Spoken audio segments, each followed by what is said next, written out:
महानगर के बीचों बीच आकाश छूती इमारतों के बीच सोनू अपने 15वें माले के फ्लैट की बालकोनी के बाहर खड़ा है।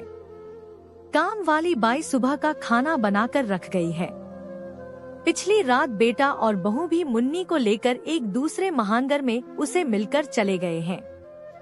छोटा बेटा अभी अभी वीजा लगवाने के लिए कुछ फॉर्मेलिटीज पूरी करने दफ्तर निकल गया है। 4-5 दिन से कितनी रौनक थी घर में। 3 BHK का फ्लैट जैसे कई महीनों बाद हरा भरा लग रहा था। साथ वाले फ्लैट की बालकनी में संधू साहब निकले तो उन्होंने सोनू को पुकारा, और भाई सोनू क्या हाल है, सुबह सुबह ताजी हवा खा रहे हैं। अरे नहीं संधू साहब, हवा का क्या खाना, अब तो बस गम खाने में उम्र बसर हो रही है, सोनू ने मुस्कुराते हुए कहा। वाह, आप भी शायराना अंदाज में बहुत बड़ी बात कह देते हैं, और लगता है जैसे किसी ने गहरे कुएं में अचानक कोई ईंट फेंक दी हो। खैर, और सुनाइए गुड्डू की तैयारी हो गई, कब की फ्लाइट है। संधू ने बात बदली और अपने कप से चाय की घूंट भर ली। जाना ही है, 15 दिन हो या महीना, अब ये भी चला जाएगा। कमला के बाद सब बिखर सा गया है, लोग कहते हैं कि संभल गया है। सोनू का दर्द छलका था जैसे। कमला उनकी पत्नी 2 साल पहले ही गुजर चुकी थी।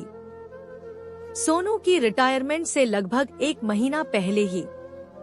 रिटायरमेंट पार्टी के लिए क्या क्या सोच रखा था सबने, पर वक्त कब क्या दिखाएगा ये किसको पता होता है। आदमी तो बस योजना ही बना पाता है।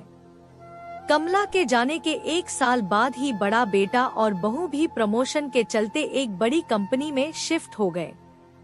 छोटे ने B.Tech के बाद एक कंपनी में काम करते हुए विदेश में जॉब ऑफर ले लिया था। सोनू जी ने शायद हर व्यक्ति की तरह संपन्नता तो चाही थी, पर ये अकेलापन उन्हें संपन्नता में भी एक टीस दे रहा था। सोनू जी गांव खेड़े के आदमी थे। संयुक्त परिवार में पले बढ़े। रोजगार और तरक्की ने गांव खेड़ा छुड़वा दिया। रिश्तेदार भी वक्त के साथ अपने अपने घरों में व्यस्त हो गए। महानगरीय व्यस्तता में कौन आता जाता है।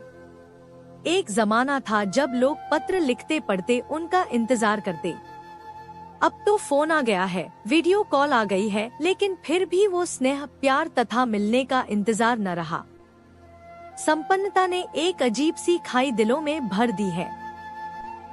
सोनू जी भी बाल बच्चों की पढ़ाई लिखाई और उनके सपनों को साकार करने में खो गए। इसका एहसास उन्हें तब हुआ जब वे विधुर हुए। कमला थी तो कुछ न कुछ जोड़ तोड़ चलता रहता था। अब तो वे सब कुछ अपनी संतान को संभालकर आजादी से घर में उनके बीच आराम की जिंदगी जीने की कामना रखते थे। वो अक्सर कमला से कहते, देखो सब भगवान की कृपा से सही हो गया है, बच्चे भी काम में लग गए हैं, अब हम लोग भी घूमना फिरना जारी रखेंगे, कभी कश्मीर तो कभी कन्याकुमारी। यही परिक्रमा हमें फिर से तरोताजा कर देगी। बहुत मेहनत और त्याग कर लिया जिंदगी में, अच्छा अब तुम जवानी के दिन तरोताजा करोगे। देखो मेरे तो घुटने अब जवाब दे रहे हैं, मैं तो यही घर में रहकर नाती पोतों के साथ सुख भोगूंगी। मैंने तो नौकरी के चक्कर में अच्छी तरह घर ही नहीं देखा। ऐसा लगता था मानो घर तो आदमी बस रात गुजारने के लिए रुकता है।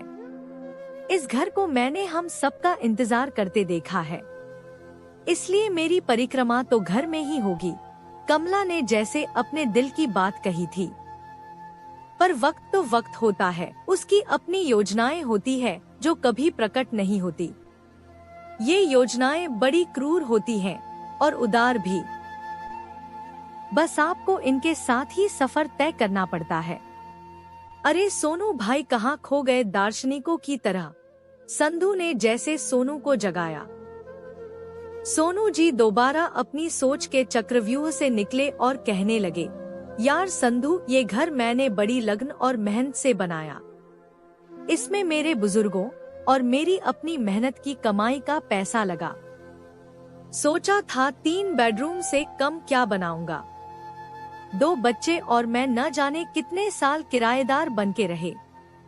जब मैं यहाँ शिफ्ट हुआ तो पहली बार लगा जैसे अपने घर लौट आया हूँ, अपनी जमीन पर किसी अपने के बीच। लेकिन देखो कमला धोखा दे गई।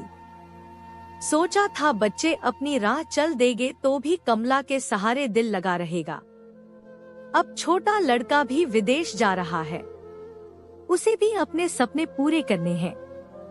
और मुझे खुशी है कि मेरे बच्चे तरक्की कर रहे हैं। वो अपने आप से, अपने काम से खुश हैं। मुझे भी अपने साथ ले जाने की बातें करते हैं। पर नहीं, पहले गांव छोड़ा तो बहुत कुछ छूट गया। अब इस घर को छोड़कर जाने का मन नहीं है। इस घर में कमला, मेरे बच्चों और मेरे अस्तित्व की महक समाई हुई है। उनकी आवाजें मेरे कानों में यदा कदा यहाँ गूंजा करती हैं। हाँ यार सोनू, ये तो है, इस उम्र में आदमी पिछली यादों के सहारे ही गुनगुनाता मुस्कुराता अपना टाइम पास कर लेता है। कई बार लगता है कि इस बालकनी में या शाम और सुबह को पार्क में हम सब बूढ़े न मिले, न दिखे तो दुनिया में देखने मिलने लायक कुछ है ही नहीं। मेरे बच्चे खुद अमेरिका सेटल हो गए। बस तुम्हारी भाभी और मैं टाइम पास कर लेते हैं घर में। वीडियो कॉल आ जाती है बच्चों की, उन्हें खुश देखकर खुश हो लेते हैं। इंतजार करते हैं साल के उस महीने का जब वो आते हैं। वो कुछ दिन दोबारा ऊर्जा दे देते हैं जीते रहने की। पर सच मानो हम तुम भी एक दूसरे के लिए बड़ी जीवन शक्ति हैं। शाम को जब कभी तुम और बाकी दोस्त क्लब में बैठकर बातें करते हैं तो सारा खालीपन दूर हो जाता है।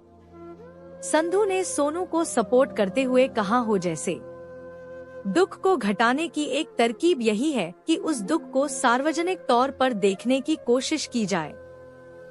नानक दुखिया सब संसार, देखो वो सामने का दृश्य देखो संधू। सोनू ने इशारा करके संधू को सामने के एक फ्लैट को और देखने को कहा।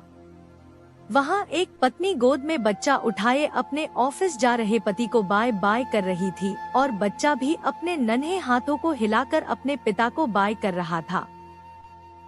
देखा, ये है जिंदगी का सबसे खूबसूरत दृश्य, इसे हमने जिया है। इस दृश्य में घर की आत्मा बसती है। मैं प्रार्थना करता हूँ ये दृश्य यूं ही बना रहे। शाम के वक्त तक देखना संधू साहब, इस घर को एक इंतजार रहेगा जाने वाले का और एक मोहब्बत सी लिपटी रहेगी इस घर में रहने वालों के इर्द गिर्द।